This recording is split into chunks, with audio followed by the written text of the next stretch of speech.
ज़रा प्यार से बोलना सीख लीजिए के प्रश्न उत्तर करते हैं हम। जैसे आपको लिखना है शब्द वाटिका। पहले शब्द वाटिका देखते हैं। बेबात का मतलब है बिना बात का। सीकर मतलब सिलकर। जुबा मतलब जीभ या मुँह। रोपना मतलब बोना। किसी बीज को हम बोते हैं ना, उसे बोलते हैं रोपना। तो प्रश्न पहला है, प्रवाह तालिका पूर्ण करो। प्रवाह तालिका पूर्ण करो में कवि ने इन बातों को सीख लेने को कहा है। तो हमें 4 उत्तर लिखने हैं। वहाँ पर 4 ऑप्शंस दिए हैं कि कौन कौन से कवि ने कौन कौन सी बातों को हमें सीखने के लिए कहा है। तो कविता में से ही हम ढूंढ कर लिखते हैं। तो यहाँ पर मैंने पेंसिल से लिख कर ही रखा है। देखो, पहला है वाणी में शहद घोलना।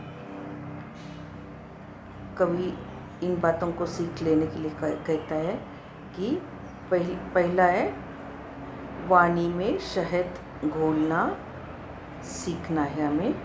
दूसरा है प्यार से बोलना। तीसरा है ख्यालों को खुद तोलना। और चौथा है अपने आप को टोकना।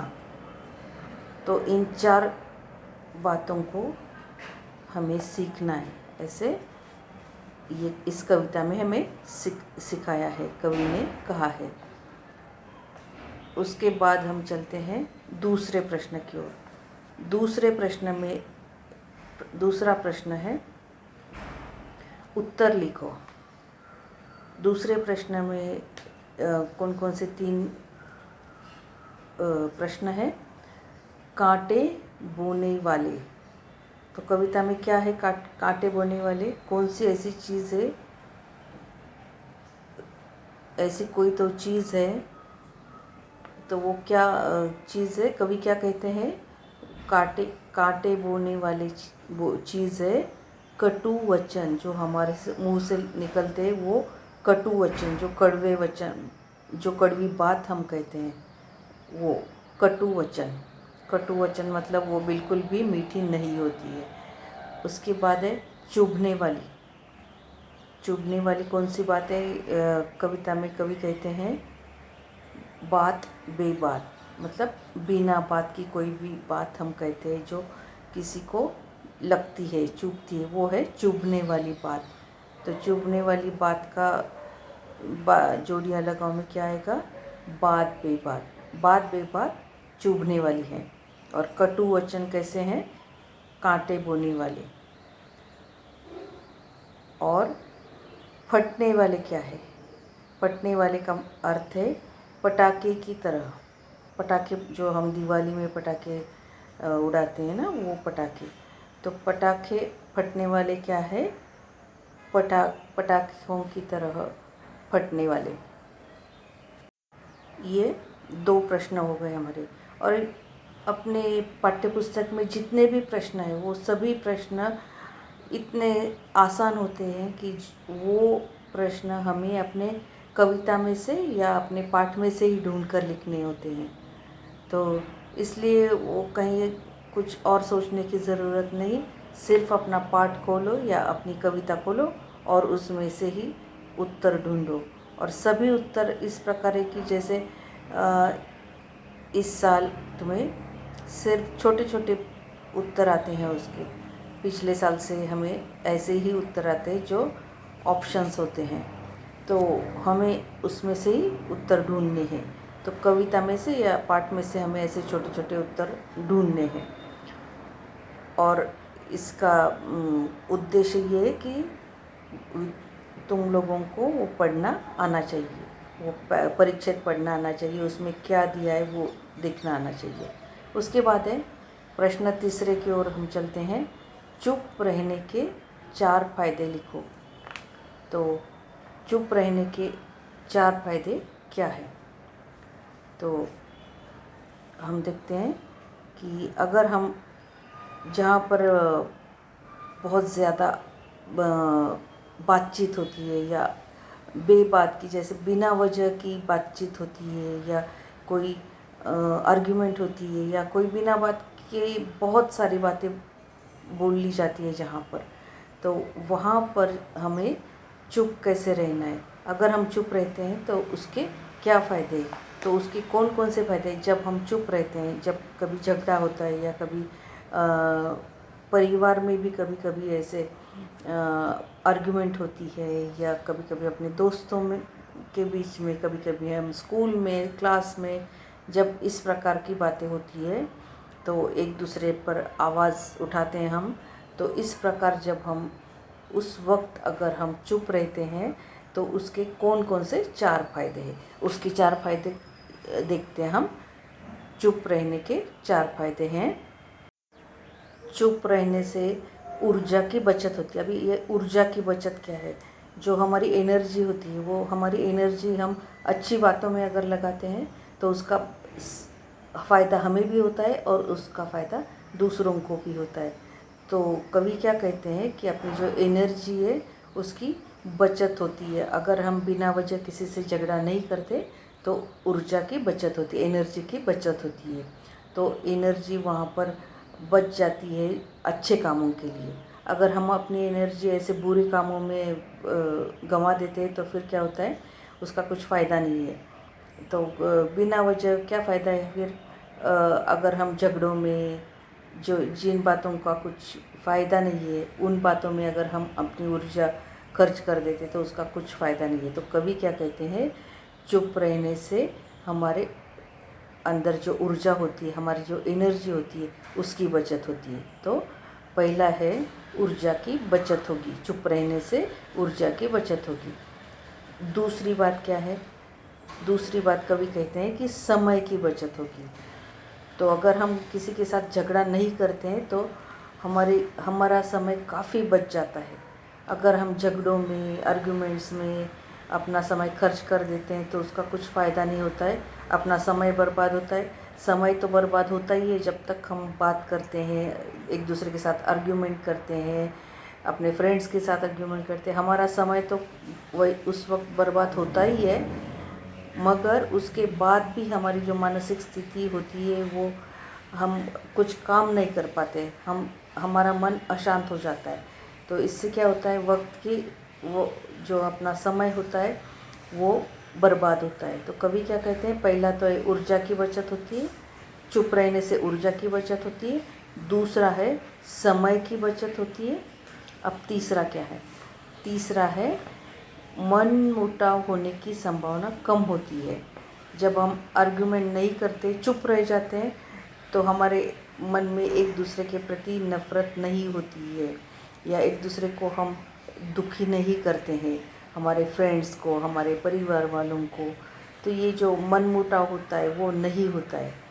मगर हम बोलते ही रहेंगे, बोलते ही रहेंगे, झगड़ा करते ही रहेंगे, शब्द बढ़ते जाएंगे, तो फिर उसका फ़ायदा नहीं होता है और दूसरों को बुरा लगता है, दूसरों के मन दुखी हो जाते हैं, अपना भी मन दुखी होता है और दूसरों को के भी मन दुखी होता है। अब उसमें चौथा है चुप रहने के फ़ायदों में, पहला है ऊर्जा, चुप रहने से ऊर्जा की बचत होती है। दूसरा है समय की बचत होती है। तीसरा है चुप रहने से मनमुटाव होने की संभावना कम होती है। और चौथा है जो हमारी एनर्जी होती है, तो उस एनर्जी को हम कुछ अच्छे काम में लगा सकते हैं। तो यहाँ पर हिंदी में हम कैसे लिख सकते हैं, ऊर्जा को किसी सकारात्मक कार्य में लगाया जा सकता है, मतलब कुछ अच्छे कामों में लगाया जा सकता है। हमारी जो एनर्जी है वो अच्छे कामों में लगा सकते हैं। तो कवि कहते हैं चुप रहने के ये 4 फायदे। चुप रहने से ऊर्जा की बचत होती है, चुप रहने से समय की बचत होती है, चुप रहने से मन मुटाव होने की संभावना कम होती है, और चौथा है ऊर्जा को किसी सकारात्मक कार्य में लगाया जा सकता है, अच्छे काम में लगाया जा सकता है। अब चलते हैं चौथे प्रश्न की ओर। चौथे प्रश्न की ओर चलने से पहले हम 5वां प्रश्न देख लेते हैं। चौथे प्रश्न की ओर हम अंत में चलेंगे। तो 5वें प्रश्न में हम देखते हैं कि कविता में आए इस अर्थ के शब्द लिखो। तो कविता में आए हैं शब्द मधु, मधु का मतलब है शहद, और कड़वे, कड़वे मतलब कटु, जो मीठा नहीं होता है, मीठा के ऑपोजिट कड़वा। विचार, विचार का समानार्थी शब्द है ख्याल, और आवश्यकता का समानार्थी शब्द है ज़रूरत। तो ये अर्थ और उसके अर्थ और अर्थ उनके शब्द। तो आगे बढ़ते हैं हम, प्रश्न चौथे की ओर हम चलते हैं। कविता की अंतिम 4 पंक्तियों का अर्थ लिखो। तो इसलिए यहाँ पर हमें कविता की 4 पंक्तियाँ पढ़नी पड़ेगी। बात बेबात कोई चुभने लगे तो बदलकर उसे मोड़ना सीख लीजिए। ये किसने कहा, होंठ सीख करके बैठो, ज़रूरत पे मुंह खोलना सीख लीजिए। तो इन 4 कविता की पंक्तियों का अर्थ है कि जैसे मैंने कविता एक्सप्लेन करते हुए बताया था कि अगर कोई बात करते करते ऐसा प्रसंग आ जाता है कि हमारी बात दूसरों को अच्छी नहीं लगती है या खटकती है, तो उसे प्यार से दूसरी तरफ मोड़ लेना चाहिए। तो इससे मतलब हम ऐसे भी कर सकते कि दूसरा विषय निकाल सकते हैं हम। तो हम जो बात करने का मोड़ होता है वो दूसरी तरफ हम टर्न कर सकते हैं। तो उससे क्या होता है, वातावरण में जो कटुता होती है वो दूर हो जाती है, वातावरण अच्छा बन जाता है। हम विषय बदल सकते हैं। ये जो वातावरण में जो गंभीरता होती है या जो टेंशन होता है वो कम करने के लिए हम विषय बदल सकते हैं। फिर उसके साथ साथ हमारा एक बात का और भी ध्यान रखना है कि अगर उस वक्त कभी कभी हम चुप बैठ जाते हैं तो वो भी खतरनाक होता है। कभी कभी जहाँ हमें बात करनी चाहिए वहाँ पर हम बात नहीं करते हैं, तो ये भी नहीं होना चाहिए। जहाँ हमें अपनी बात बतानी है वहीं पर वहाँ हमने अपनी मुंह खोलना ज़रूरी होता है और अपनी बात स्पष्ट करना ज़रूरी होता है। नहीं तो हो सकता है कि हम अगर वहाँ पर चुप बैठते हैं तो सामने वाले को गलतफहमी होती है, और जहाँ पर हमारी गलती नहीं होती है लोगों को लगता है कि वहाँ पर हमारी गलती है। तो इसलिए वहाँ पर मुंह बंद करके चुप नहीं बैठना है। जहाँ बात करने की ज़रूरत होती है वहाँ बात कर देनी चाहिए। उसके बाद आता है कि अगर किसी प्रकार का अन्याय होता है, कोई अत्याचार करता है हम पर, तब अगर हम चुप बैठेंगे, कोई हमें अपनी गलती ना होने के बावजूद भी कोई हमें चुप कराता है या हमारे ऊपर कोई ब्लेम, हमें कोई किसी प्रकार का आरोप करता है, तो हमें उस वक्त बिल्कुल भी शांत नहीं बैठना है, अन्याय नहीं सहना है। तो कभी भी अन्याय होता है या अत्याचार होता है तो उस वक्त चुप रहना बहुत गलत बात है। अगर हम उस समय चुप रहेंगे तो हम पर अन्याय होता ही रहेगा और हमें अन्याय सहन नहीं करना है। कभी भी अन्याय सहन नहीं करना है। जब अन्याय होता है तो उस वक्त हमें विरोध करना चाहिए। तो जब बातों बातों में या कोई जब झगड़ा होता है, तब कोई हम पर अन्याय करता है, तो उस वक्त हमें अपने बात समझाने हमें अपनी बात स्पष्ट तरीके से दूसरों को समझाने आनी चाहिए। अगर हम ऐसा नहीं कर सकते हैं तो हमने ऐसे करना सीखना है कि हम अपनी बात दूसरों को किस प्रकार समझाएं। तो हमें ऐसे परिस्थिति में शांत नहीं रहना है, उनका डट कर विरोध करना है। तो कोई हम पर अन्याय करता है तो वो कभी भी नहीं सहना है। तो आज हमने सीखा है कि कवि ने बहुत अच्छी अच्छी बातें इस कविता में दी है, कि काफ़ी अच्छी बातें हमें सीखने के लिए मिली है कि हमारे जीवन में हम अपने वाणी का उपयोग किस प्रकार कर सकते हैं। तो हमें अपने वाणी का उपयोग उचित तरीके से ही करना है। और कवि ने ये बात भी हमें समझाई है कि चुप रहने के कौन कौन से फ़ायदे हैं।